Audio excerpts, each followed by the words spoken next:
നോക്കൂ പ്രിയപ്പെട്ടവരെ, ഒരു ഡോക്ടർ ചെയ്ത പണി. ഒരു 100 പവനും 15 ലക്ഷം രൂപയും ഒക്കെ മേടിച്ച് ഡോക്ടറായ ഒരു സ്ത്രീയെ വിവാഹം കഴിച്ച് 13 വർഷം മുമ്പ് അവർക്ക് ഒരു മകളുമുണ്ട്. അവരെ ഇപ്പം അവരറിയാതെ മറ്റൊരു വിവാഹം കഴിച്ചിരിക്കുന്നതിന് 2 മഹൽ കമ്മിറ്റിയുടെയും അംഗീകാരമൊക്കെ കിട്ടിയിട്ടുണ്ടെന്നുള്ളതാണ് അവർ അറിയാൻ കഴിയുന്നത്.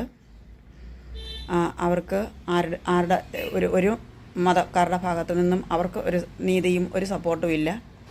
അവർക്ക് പറയാനുള്ളത് നമുക്കൊന്ന് കേട്ട് നോക്കാം. ഇതിന് സമാനമായ അവസ്ഥകളിലൂടെ നമ്മളിലൊക്കെ എത്രയോ പേര് കടന്നു പോയിക്കൊണ്ടിരിക്കുന്നതാണ്. അപ്പം നമുക്കിതിനെ കണ്ടില്ലെന്ന് വെച്ച് വിട്ടുകളയാൻ പറ്റില്ല. ഞാനൊരു സമരത്തിലാണ്. ഇന്നേക്ക് 12 ദിവസമാവുന്നു ഞാൻ ആ സമരം തുടങ്ങിയിട്ട്. 2 ഉദ്ദേശങ്ങളാണ് ആ സമരത്തിനുള്ളത്, 2 ആവശ്യങ്ങളാണ് എനിക്കുള്ളത്.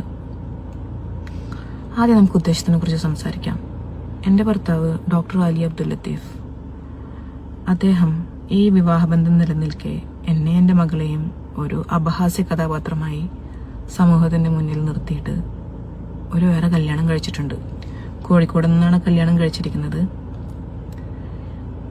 ആ കല്യാണം നടത്തിക്കൊടുത്ത മഹലും എൻ്റെ മഹലും നമ്മുടെ ജീവിതം ഇങ്ങനെയായതിന് കൃത്യമായിട്ടുള്ള ഒരു വിശദീകരണം തരിക. അതല്ലെങ്കിൽ ഇതുമായി റിലേറ്റഡ് ആയിട്ടുള്ള ആരാണെന്നുണ്ടെങ്കിലും ഇതിലൊരു വിശദീകരണം തരിക. രണ്ടാമത്തെ ആവശ്യം, എൻ്റെ ഭർത്താവിൻ്റെ വീട്ടിൽ കയറി താമസിക്കാനായി എനിക്ക് ചാവക്കാട് മജിസ്ട്രേറ്റ് കോടതിയിൽ നിന്നും ഒരു ഓർഡർ കിട്ടിയിട്ടുണ്ട്. അതായത് അവിടെ കയറി താമസിക്കാൻ അർഹതയുണ്ടെന്ന് പറഞ്ഞിട്ട് SHOക്ക് കൃത്യമായ ഡയറക്ഷൻ കൊടുത്തിട്ടുള്ള ഒരു ഓർഡർ കിട്ടിയിട്ടുണ്ട്. നമുക്ക് ആ ഓർഡർ കംപ്ലൈ ചെയ്യാനായിട്ട് പറ്റുന്നില്ല. എന്തുകൊണ്ടാണ്? എൻ്റെ ഭർത്താവിൻ്റെ വീട്ടുകാർ വാതിൽ പൂട്ടി, ആദ്യം വാതിൽ പൂട്ടി, പിന്നെ കറണ്ട് കട്ടാക്കി, പിന്നെ വെള്ളം കട്ടാക്കി. ഒരു സമയത്തിൽ അവർ ഗേറ്റും പൂട്ടിയിട്ടുണ്ടായിരുന്നു. ഒരു തരത്തിലും എന്നെ അവിടെ കയറ്റില്ല എന്നുള്ളൊരു വാശി പുറത്തു നിൽക്കുകയാണ്.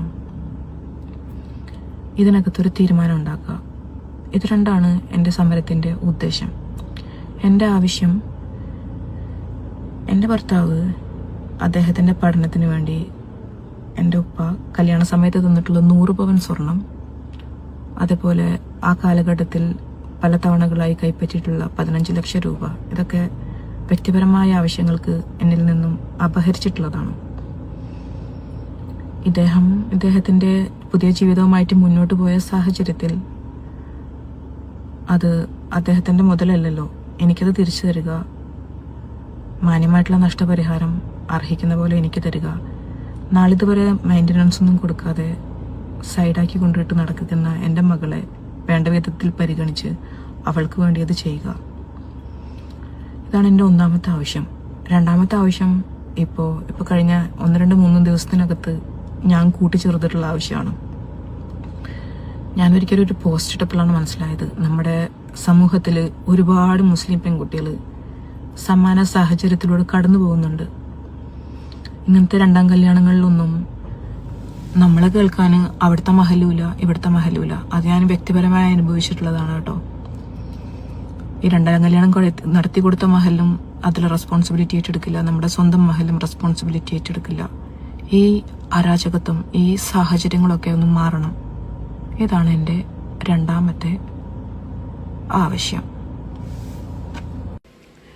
ഭാര്യ പ്രസവിക്കുന്നത് പെൺകുട്ടിയാണെന്ന് വരികിലെ പുരുഷന്മാർ സംതൃപ്തരാകാതിരിക്കുകയും അവരെ ഉപേക്ഷിക്കുകയും ചെയ്യുന്ന 100 കണക്കിന് സംഭവങ്ങൾ എൻ്റെ ശ്രദ്ധയിൽ തന്നെ പെട്ടിട്ടുള്ളതാണ്. അത് ലോകത്തിൻ്റെ പല ഭാഗത്തും നടന്നുകൊണ്ടിരിക്കുന്നതാണ് എന്നാണ്. 1000കണക്കിന് സംഭവങ്ങൾ അങ്ങനെ ലോകത്തിൻ്റെ പല ഭാഗത്തുമായിട്ട് നടന്നുകൊണ്ടിരിക്കുന്നുണ്ട്. വേറെ വിവാഹം ചെയ്യുന്നത് ഭർത്താവിൻ്റെ അവകാശമാണോ? എന്താണ് വിവാഹം? ഇതേക്കുറിച്ച് പെൺവർഗ്ഗമേ നിങ്ങളൊക്കെ ഒന്ന് ചിന്തിച്ച് നോക്ക്. ഇതിനെപ്പറ്റി ഒന്ന് പഠിക്കുക, ഇതിനെപ്പറ്റി ഒരു തിരിച്ചറിവുണ്ടാക്കുക. ഇതാണ് എനിക്ക് ഈ വിഷയത്തിൽ പറയാനുള്ളത്.